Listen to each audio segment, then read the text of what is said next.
Stephen Nelson Haskell. Stephen Nelson Haskell exerted leadership in almost every aspect of the early Seventh-day Adventist Church, including publishing ministry, world missions, urban evangelism, and conference administration. Self-educated, he helped found several colleges and authored widely circulated books on doctrine and Bible prophecy. Early life. Haskell claimed to have been born on April 22, 1833, in Oakham, Massachusetts, though town records list his birth in 1834. As was the case with most children in 19th century America, Haskell began work at an early age. Despite the fact that he lived in the more educationally progressive region of New England, he received little or no formal schooling. Like many of his fellow New Englanders, his work was varied. In a mood of reminiscence, he once wrote to Ellen G. White that he had been in all sorts of businesses, from a horse jockey, mastic roofer, soap maker, pickler, both honest and dishonest business. In the course of these varied experiences, Haskell developed skills and insights that later proved valuable in his service for the denomination. The kind of perspectives he gained became increasingly scarce as the Adventist ministry standardized educational and professional qualifications. His New England cultural background strongly shaped his leadership in the emerging Seventh-day Adventist Church. Marriage and education. During his middle teens, Haskell worked as a farmhand for Calvin Howe, who was dying from a terminal disease. Howe asked Haskell to take care of his invalid sister, Mary E. Howe, after his death. Unable to think of any other way to fulfill the request, Haskell decided to marry her, even though many considered her a helpless invalid. She accepted his proposal, and they were married April 10, 1851. He was 17 years of age while she was about 38. Even with the age gap between them, the marriage endured for more than 40 years. Mary Haskell helped Stephen Haskell overcome his lack of formal schooling. Possessing teaching experience and a personal library, she used both to educate her young husband, teaching him how to write and speak well, though he continued to struggle with grammar and retained his strong New England accent. Haskell believed that studying algebra especially helped him learn to think logically, and would later recommend it to young, would-be preachers. He became a voracious reader. Despite his otherwise frugal habits, Haskell, over a period of 15 to 20 years, personally collected a library, primarily on biblical topics, that he estimated to be worth about $2,000, an amount many times that in today's dollars. But his main reading matter was always the Bible itself. Near the end of his life, he reported that he had read through it 76 times. He collected all the English Bible versions that he could find, about 20 by 1914, and he made use of them. Because of his total lack of training in Hebrew and Greek, he considered them a way of discovering the nuances and depths of the biblical text, observing, "These I found to be the best commentary, as the texts are put in different words to convey the same thought." Conversion and lay ministry. As a child, Haskell attended the Congregational church so prominent in New England, but soon joined the Methodist movement that was exploding across young America. Unlike older denominations such as Congregationalism, Anglicanism, and Presbyterianism that restricted clergy to those with a formal theological education and ecclesiastical approval, Methodism allowed those who felt a spiritual call to become exhorters and evangelists. Haskell took advantage of this new openness after he encountered the Second Coming doctrine trumpeted by the Millwright movement. After hearing his first sermon about the Second Coming in 1852, Haskell talked about it so incessantly that a friend suggested in desperation that he preach on the subject himself. Haskell replied that he would if the person would get him an audience. To Haskell's surprise, the individual assembled a roomful of people, compelling him to repeat the sermon that he had heard. Haskell kept on preaching, first in Canada, where he conducted a 10-day evangelistic series that resulted in the baptism of 25 individuals. The next year, 1853, he headed back to Canada to visit the little group of Adventists he had started, accompanied by 2 or 3 other neophyte preachers. After attending a first-day Adventist camp meeting in Winsted, Connecticut, the group stopped in Springfield, Massachusetts, on their way to Canada. There, Haskell asked William Saxby, a tinsmith who worked for the local railroad and was a Seventh-day Sabbath observer, if he could leave his trunk with him until he returned.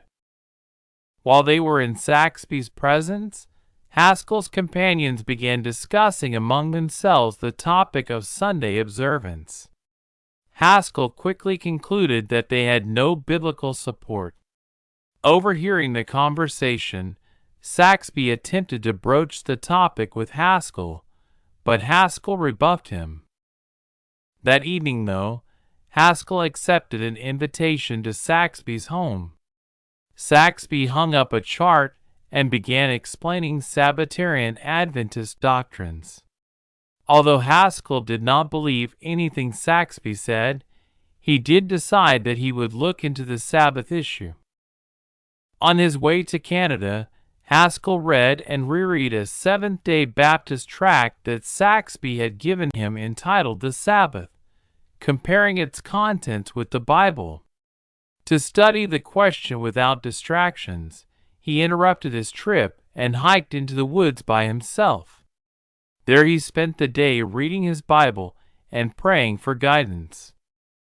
Finally, before night, he wrote later, I came to the conclusion that, according to the best light I had, the seventh day was the Sabbath. During the winter of 1854 to 1855, Saxby asked Joseph Bates to visit the Haskells. Brother Bates preached to us. There were only 2 us, from morning until noon, and from noon until night, and then in the evening until the time we went to bed. He did that for 10 successive days, and I have been a Seventh-day Adventist ever since. Although only a lay member, Haskell threw himself into Sabbatarian Adventist activities. Starting in the late 1850s, he later recalled that he preached, organized churches and Sabbath schools, ordained elders, paying my own expenses, etc., but I was not even licensed. He added that I did not know it was necessary to have a license to preach. At that time, in the East, many of the Sabbath keepers were much as Brother James White described them, like an old bag of buttons, of all shapes and sizes. There were more different beliefs among them than heads or horns on any of the beasts in the Bible. But I was good to them all, so all were friends to me. In 1864, the Haskells moved to South Lancaster, Massachusetts, and joined a small group of Seventh-day Adventists that J.N. Loughborough soon organized into a church of 8 members. The tiny group chose Stephen Haskell as its leader, and when attendance outgrew the space at its previous meeting place, he fixed up a room in his own home in which they could worship. Although Through the years he lived in many different locations. South Lancaster seemed to be the place to which he would always eventually return. Attitude towards Ellen White's testimonies. While Haskell's involvement in the work of the emerging Adventist church in New England grew to the point that it soon overshadowed his business affairs, his actions were not always constructive. Increasingly, he found himself caught up in the factionalism that so frequently troubled Sabbatarian Adventists during the middle of the 19th century, a trait especially rampant in New England culture. In the late 1850s, Haskell began to side with those hostile to James and Ellen White. She regarded his strong-willed behavior as disturbing and believed that if he had kept himself busy earning a decent living instead of traveling around stirring up trouble among the Adventist believers, God would be much better pleased. But troublemaking behavior and strong-willed tactics were not the only problems Ellen White saw in him. She also confronted his ascetic tendencies. He and Mary were denying themselves an adequate diet and thus endangering their health. Likewise, she opposed his campaign to convince Adventists to abstain from the consumption of pork, a practice the church was not yet ready to accept and was causing controversy. In addition, he apparently also endorsed individuals for church positions that Ellen White did not regard as qualified. Even worse, his personality tended to be dictatorial. Haskell struggled with how to relate to Ellen White's testimonies. Looking back in 1910, he wrote her, "I know what it is to drink at the cup of despair 50 years ago or more. It was over your first testimony to me.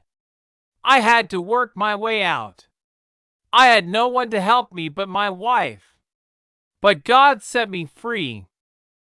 He also acknowledged that at the time he had felt enmity toward James White and anyone else who had tried to confront him about his attitude, but he believed that God had touched his heart and erased the hostility, a transformation that would last the rest of his life. In 1860, alluding to his previous attitude, he publicly expressed in the pages of the Review that he now supported her visions. While Ellen White would again have occasion to warn him about a dictatorial attitude, their correspondence became mutually supportive as the years passed. She wrote him more letters than anyone outside her immediate family. When Haskell married Hetty Hurd, his second wife, Ellen White addressed her letters to both of them. Her last letter to the couple was dated June 27, 1912. Administrative leadership. Despite his faults, Haskell, especially as he took seriously Ellen White's counsels, would begin making positive contributions to Adventism. One of the foremost of these stemmed from an innovation, the success of which suggests that Adventists shared in the growing American interest in statistics.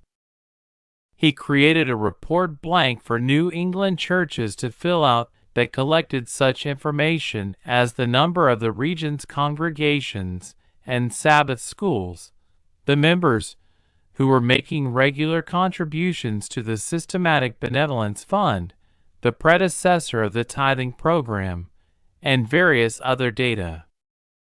This achievement would place Haskell among the top leadership of the new denomination. When Adventist church leaders convened a meeting in South Lancaster in December 1868 to consider the denomination's increasing growth in New England, Haskell passed around copies of his form. It greatly impressed James White.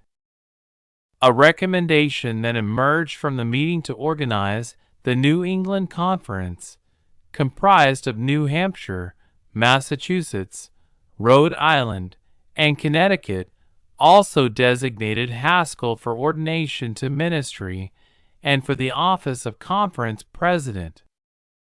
However, Haskell's love of statistics could at times lead to excess.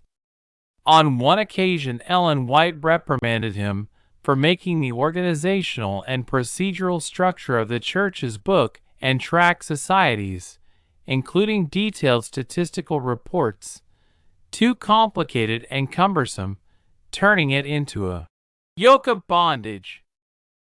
Haskell's service as president began when the New England Conference was organized in 1870. It was the beginning of a long, if intermittent, career of conference leadership.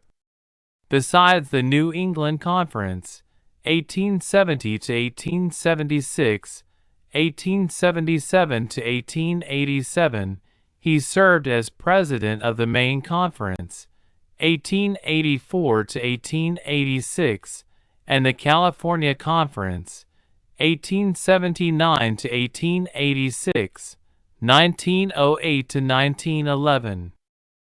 Not only did he simultaneously head conferences on opposite coasts, he would also be sent on extensive trips out of the country during his various terms.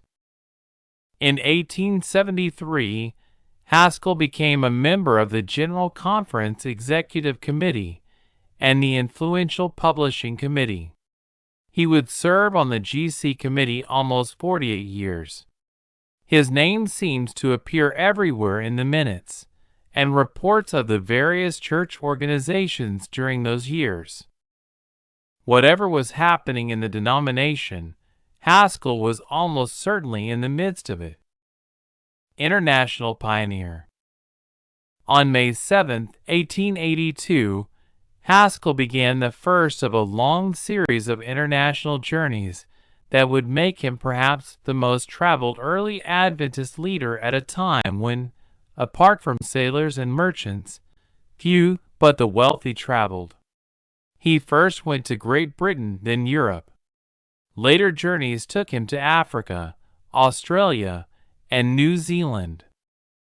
Ultimately, he would spend 1889 to 1891 on a global survey of potential sites for future denominational mission activities, accompanied by a young Percy T. Megan, then a Battle Creek College student, as his assistant. The itinerary included India, China, and Japan, and visiting these Asian lands made Haskell clearly aware of the difficulty of taking Adventism to non-Christian cultures. Haskell kept his fellow leaders informed about what he learned, filling his letters with detailed information and statistics. His correspondence and articles for the youth's instructor during the trip read like travelogues and encyclopedia entries. He felt that the insights gained from such extensive tours broadened one's outlook and understanding. At the March 1891 General Conference session, he gave a talk on the education of missionaries, stressing that they must be willing to look at things from the perspective of the cultures that the church sought to evangelize. In such fields as India, China, etc., we find customs which appear to us as nonsense, but not so, he pointed out, to those of that particular country or people. And when they see in the foreigner a disposition to conform as far as possible to their ways, it disarms prejudice and awakens a feeling of friendliness in their hearts. Many of the disasters which came upon the first efforts of the missionaries were due to the failure to appreciate this principle. Haskell's time in Asia made him realize the need not only to evangelize the people in their homelands, but also Chinese, Japanese, and Korean immigrants elsewhere. In 1907, he urged that the church begin work among Asians in California and start a school for the Japanese. This was in an era when white Americans were passing laws against such immigrants and calling for their complete expulsion. Development of educational institutions. By the middle of the 19th century, it had become fashionable in America for each up-and-coming city or new religious denomination to want to establish its own college. The Seventh-day Adventist Church followed this trend, though it especially desired to train its young people for denominational service. Despite his own lack of formal education, Haskell participated in the founding or early stages of developing of several educational institutions, including Battle Creek College, now Andrews University, South Lancaster Academy, later Atlantic Union College, Healdsburg College, now Pacific Union College, Avondale School for Christian Workers, now Avondale College of Higher Education, in Australia, and finally, Nashville Agricultural and Normal Institute, later Madison College. His attempt to start a school in Great Britain met with less success. Not only did he help establish schools, he also taught Bible at Avondale College. His around-the-world survey trip convinced him of the need for a worldwide system of schools to train people in their local area and culture. Perhaps Haskell's greatest love for a specific educational institution was the one that church members at the time referred to as that New England school, later Atlantic Union College. In 1882, at a time when conflicts over the purpose of Adventist schools led to the temporary closure of the denomination's first educational institution, Battle Creek College, Haskell announced at the quarterly meeting of the New England Tract and Missionary Society his desire to establish a Seventh-day Adventist school in the Northeast region. The delegates supported the idea, and the committee appointed to establish the school chose South Lancaster, Massachusetts, as the location. At the same time, California Adventists also decided to create a second college. Ellen White's son, William C. White, was active in the development of Healdsburg School. Haskell indulged in a little rivalry with W. C. White as to which school would open first. California church members purchased a two-story building that had formerly housed the defunct Healdsburg Institute, allowing the California school to open 8 days before the one in Massachusetts. Because of Haskell's intense and continuing interest in South Lancaster Academy, even when out of the area, he would leave behind detailed instructions on how its administration should operate it. Such guidelines reflected his sometimes turned New England heritage. Although he liked young people, he did not always understand them, perhaps because he had assumed adult roles and responsibilities at such a young age, as well as the fact that he had no children of his own. His attitude disturbed Ellen White. She felt that to follow his rules rigidly would greatly damage the students. In an echo of her earlier warning about his sometimes hard-nosed leadership style, she urged him to be gentler in how he dealt with young people. "I advise and exhort those who have charge of the youth shall learn how to adapt themselves to meet the youth where they are," she wrote him. After counseling him about how he and the school staff should approach and deal with the students, she concluded, "Approve whenever you can. Smile whenever you can. Do not arrange your countenance as though a smile would bring the condemnation of heaven." Publisher, organizer, marketer. Although Haskell struggled throughout his life with the intricacies of grammar, he became a prolific author, producing hundreds of periodical articles and news notes for the Review and Herald and other publications, as well as several books. The Story of Daniel the Prophet, 1901. The Seer of Patmos, 1905. The Cross and Its Shadow, 1914. And Bible Handbook, 1919. The books are still in print today. In addition, he published a periodical, Bible Training School, operated a small publishing house, and produced a number of Adventist books in Braille.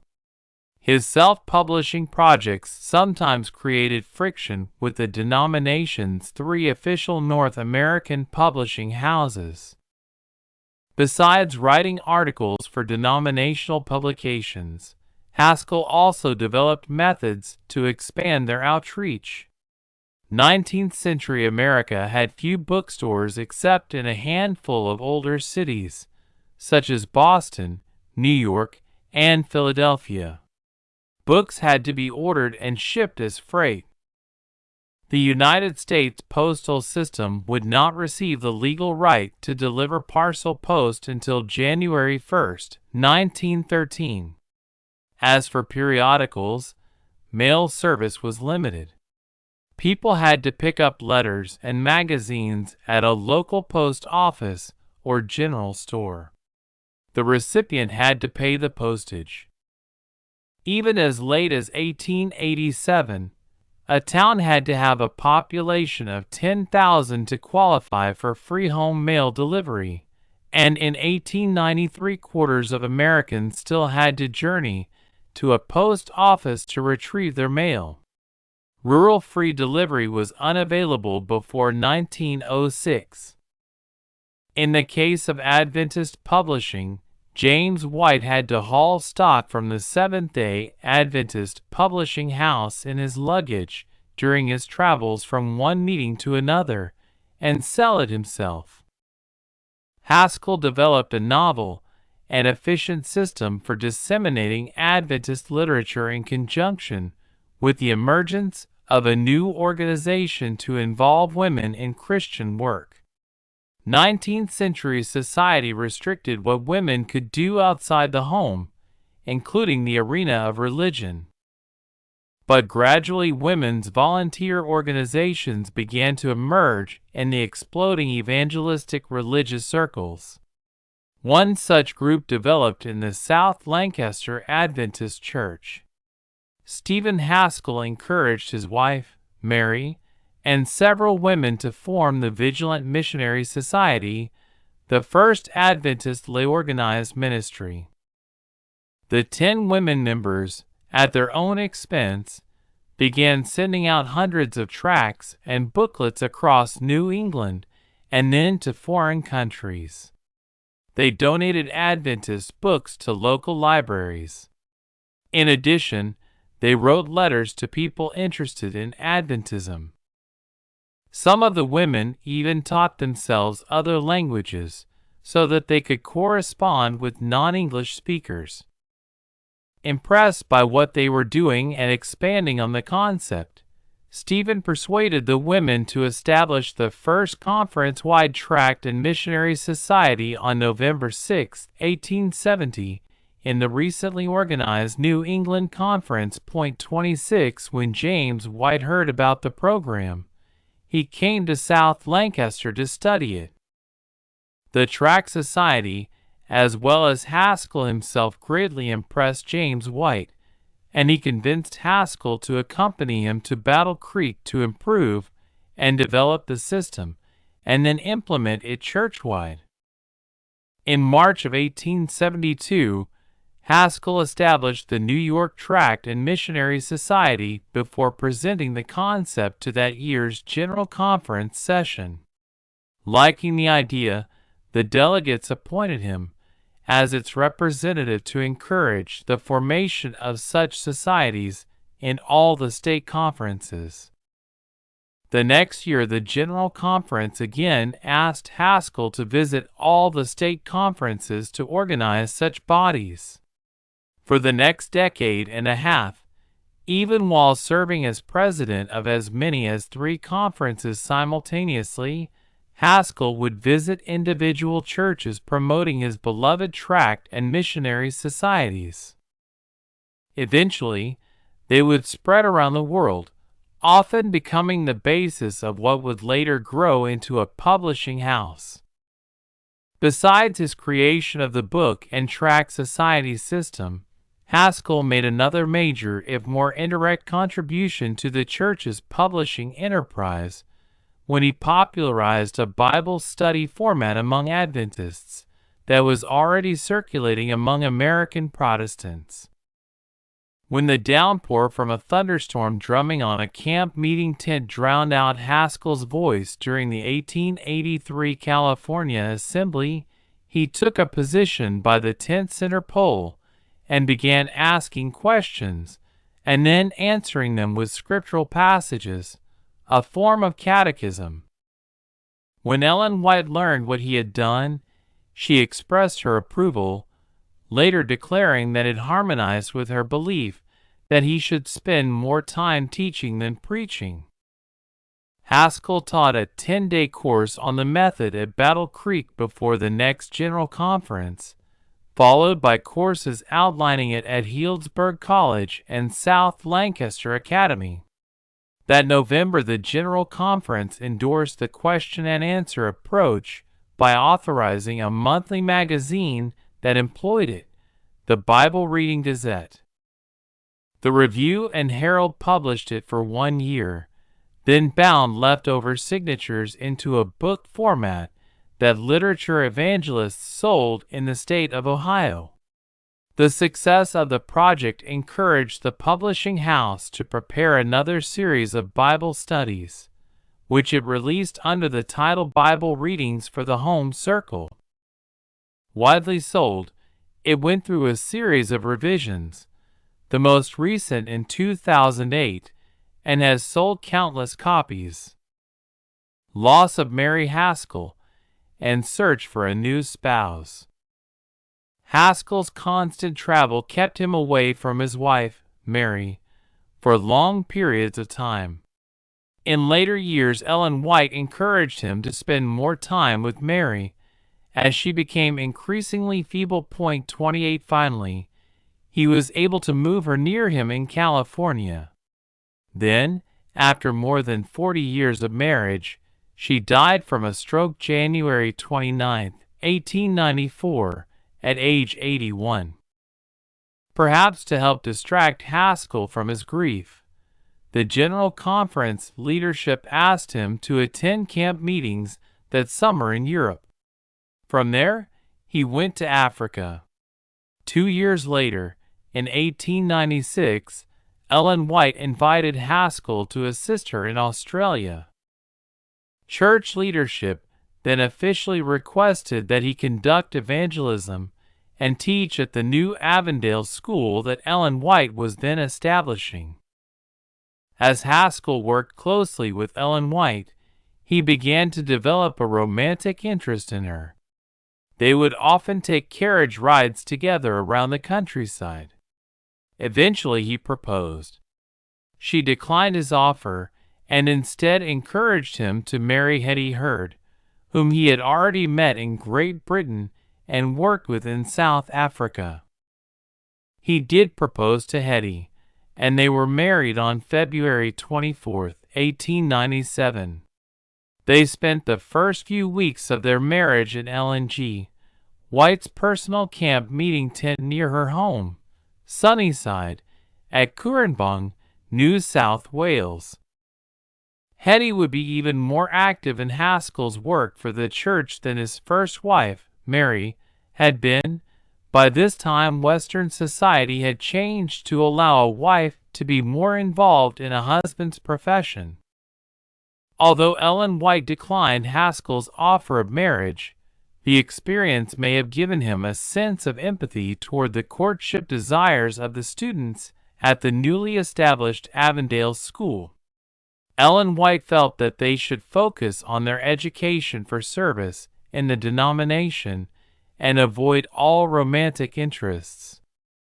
Haskell, however, commented in a letter to her that, "Whoever has charge of dealing with colonial cults will not have an easy time of it. He had learned more about understanding young people than when Ellen White had had to counsel him a decade earlier about how to relate to the students at South Lancaster. Besides teaching at Avondale, Haskell served in a variety of administrative positions in Australia and served as Ellen White's agent to find and purchase property for the establishment of a number of churches. Then, after 4 years in Australia, the Haskells departed, along with General Conference President George A. Irwin, on August 5, 1899, for San Francisco. Back in the States, Haskell became Ellen White's eyes and ears as to what was happening in American Adventism. His letters kept her well informed. He also became her voice to the American Church, because she knew that he would share the theological discussions in her letters to him with his fellow leaders. She felt that it was providential that he returned to America at the time he did, once explaining to him that an angel in one of her dreams had said, "The Lord has a work for you to do in America." The late 19th century was a time in which holiness movements proliferated in American Christianity, along with increasing interest in new conceptions of divine immanence, trends that affected Seventh-day Adventists. A variety of new ideas and practices began to circulate through the denomination, including faith healing, Pentecostal types of worship, and forms of pantheism. Perhaps the most prominent theological heresy in Adventism was what became known as the Holy Flesh movement. Among other things, it taught that the physical bodies of believers would become so transformed that they would not be able to die before Christ returned. Stephen Haskell went from camp meeting to camp meeting to confront the various theological aberrations. As he reported to Ellen White what he was encountering, she wrote back, "I am glad you are where you are. Do not become discouraged. Meet the people with a courageous front." Such church members, she said, were confused. "They are walking like blind men. Help them, for Christ's sake, help them." The theme of his every camp meeting sermon was the third angel's message. But Haskell was dealing with his own personal struggles. For many years, he had fought against depression and self-doubt, especially during the years Ellen White was in Australia. She wrote him many letters of spiritual counsel and comfort. Although he eventually believed that he had overcome the bouts of depression, and his correspondence seems to confirm that, she recognized that they remained a constant threat and continued to counsel him to avoid anything that might again trigger the depression and despondency. Urban evangelism. As the United States increasingly urbanized, Ellen White urged the church to expand its evangelism from its traditional targets of small towns and villages to the nation's major cities, particularly New York. In response, the 1901 General Conference session officially asked the Haskells to work in the New York metropolis. At the time, the large city had only 4 Adventist churches, 2 in Manhattan and 2 in Brooklyn. 2 were ethnic, German and Scandinavian, and the other 2 English-speaking. Vowing to work among all classes of people. In the highly diverse city, the couple rented a 6th-floor suite of rooms at 400 West 57th Street, a few blocks from the southwest corner of Central Park. Assembling a team of 7, they conducted a Bible instructor training school and began giving Bible studies to their apartment house neighbors. Eventually, the staff grew to 20 that included home care nurses, Bible and cooking school instructors, and young people who sold books and magazines on the streets. The program combined instruction in health and nutrition with doctrinal teaching. Completely self-supporting, it only cost the local conference $60. The first month's rent on the apartment headquarters. The project was the closest example of the kind of urban evangelism that Ellen White had been calling upon the church to conduct for many years. Because of prejudice from white people who would stay away from the meetings if blacks attended, Haskell began holding separate sessions for the latter. In late 1902, he organized the first Black Adventist church in New York City. The Haskells were not the only Adventist evangelists active in New York City. A younger man, Frank, had been doing evangelism there since the 1890s. He had greatly impressed Ellen White, and she felt that he was particularly suited for large city evangelism. But his flamboyant personality created friction with the Haskells, though the two men had previously worked well together in Vermont. Frank spent large amounts of money on promotion and advertising and preached in what some church leaders regarded as a theatrical style. Haskell was much more frugal, having found ways to cut expenses and obtain inexpensive or even free promotion, and much more low-key in his presentations.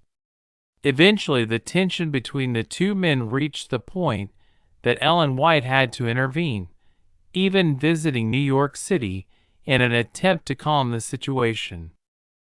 The two men eventually labored in separate parts of the city. Unfortunately, Frank later became alienated from church leaders and ultimately left the denomination. The New York experience set a focus for the Haskells for the next 12 years. They conducted major evangelistic series during these years in Nashville, Tennessee, San Bernardino and Oakland, California, and Portland, Maine. Urban evangelism was just one more manifestation of how Haskell's life had become one of ceaseless evangelism, whether one-on-one personal interactions or through series of formal meetings. Always seeking to thoroughly immerse his converts into church teaching and life, he did not believe in short or quick evangelistic programs, but was willing to take the time to ensure that people knew what they were joining. As a result, it was widely recognized that his converts had a much higher retention rate. In the American South, then California. Having worked in New England, California, England, Europe, Africa, Australia, and New Zealand, at the turn of the century Haskell turned his attention to a new region, the American South. He would spend several years working out of Nashville, Tennessee, often in concert with Ellen White. As previously noted, in his early life Haskell had followed the example of his New England compatriots and worked at a wide variety of jobs before he began full-time denominational employment. He thus gained a vast range of experience and a self-confidence that enabled him to shift back and forth between official church positions and more independent roles. This practical versatility became especially valuable in the South. Adventism's first, tentative steps into the region lacked the backing of funds and other resources that had aided its growth elsewhere, necessitating the development of new approaches. Haskell and Ellen White began to establish a program of self-supporting entities under the umbrella of the Nashville Agricultural and Normal Institute, later Madison College, and its related institutions.